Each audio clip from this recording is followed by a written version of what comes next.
అకించనార్తిమార్జనం చిరంతనోక్తిభాజనం పురారిపూర్వనందనం సురారిగర్వచర్వణం ప్రపంచనాశభీషణం ధనంజయాదిభూషణం కపోలదానవారణం భజే పురాణవారణం.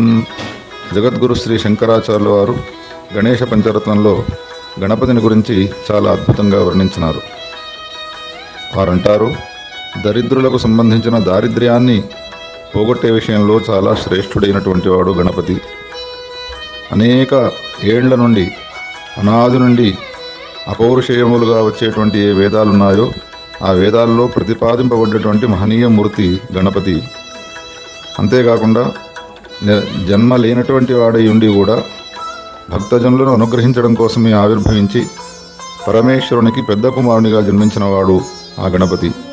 రాక్షసులకు సంబంధించినటువంటి గర్వాన్ని నాశనం చేసినటువంటి వాడు. ప్రపంచంలో మహాప్రళయం ఏర్పడ్డప్పుడు భయంకరమైనటువంటి స్వరూపాన్ని ధరించేవాడు. అగ్ని మొదలైనటువంటి ఏ దేవతలున్నారో ఆ దేవతలకు అలంకారమైనటువంటి వాడు. గండస్థలమునందు స్రవించేటువంటి మదక జలాన్ని నివారించేటువంటి వాడు. పురాణ పురుషుడు అయినటువంటి ఆ గణపతిని నేను భజించుతున్నాను, నేను సేవిస్తున్నాను, నమస్కరిస్తున్నాను అంటారు మహాదేవ.